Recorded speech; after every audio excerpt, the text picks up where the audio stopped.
As a cog in the larger Marvel Cinematic Universe machine, Captain America Brave New World is, arguably, more important than any other movie Marvel Studios will release this year. It's the fourth overall Captain America movie, but it's the first time Chris Evans' Steve Rogers isn't the one lifting the shield. Instead, it's Anthony Mackie's Sam Wilson, who was bequeathed the red, white, and blue shield at the end of Avengers Endgame and wrestled with its significance in The Falcon and the Winter Soldier. Now, Sam emerges as a fully realized Captain America, complete with his own iteration of the Falcon in Joaquin Torres, Danny Ramirez, just in time for the election of President Thaddeus, Thunderbolt, Ross, played by Harrison Ford, after the passing of William Hurt.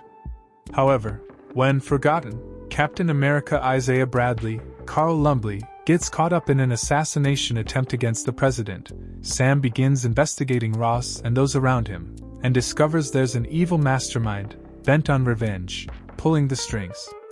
All told, Brave New World feels a bit like it's ripping off past Captain America movies, all while retreading much of the same thematic storylines already explored with Sam in the Falcon and the Winter Soldier. One of the strengths of Captain America has always been his care for other people, and while Sam Wilson continues that through line, he often takes a backseat to Ford's Ross when it comes to actual character development in the movie. All of which would be fine if Brave New World was at least fun and entertaining, which it simply isn't.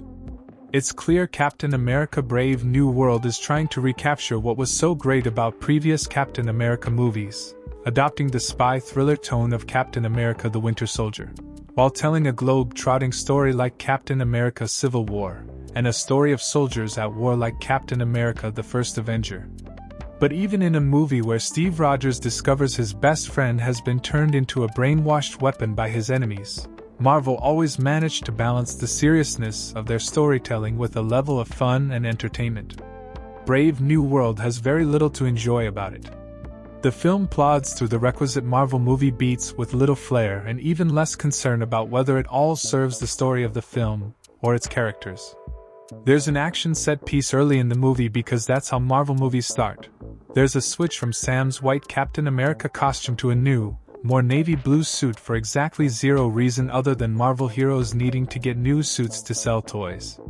Brave New World exists to be a Captain America Marvel movie, but it's stripped the series and the characters of everything that makes them great. All that's left is a Marvel movie in the strictest sense, with the standard CGI-heavy action scenes and ties to the larger MCU. Frankly, the fact that a Captain America movie has CGI-heavy action scenes should tell you all you need to know.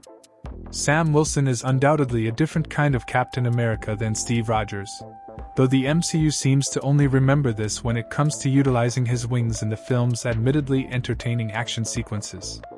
Otherwise, Marvel has made Sam little more than a retread of Steve, albeit with a different cast of characters around him. For what it's worth, Mackie brings a great deal of charm to the role of Sam Wilson, but the character is still muted and reserved to the point of being boring, especially when compared to the bombastic personality of Mackie himself. It's a difficult needle to thread, ensuring that Sam stays true to the character who's been in the MCU for over a decade now while bringing him into the spotlight and making him the lead. But rather than amplify what made Sam so loved in past appearances, Brave New World makes the new Captain America a flat character with no development.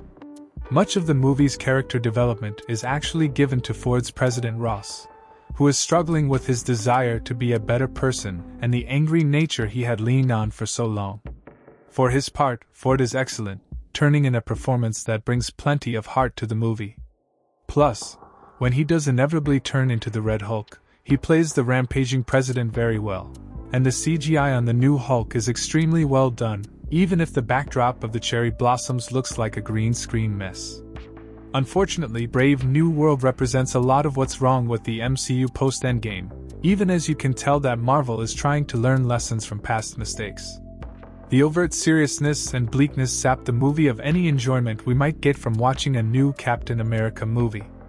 I am a huge Captain America fan, and I found very little to like in this new film. To say that's disappointing is an understatement. I wanted to love Captain America Brave New World, but I was barely entertained by it. Captain America Brave New World is rated PG-13 for intense sequences of violence and action, and some strong language.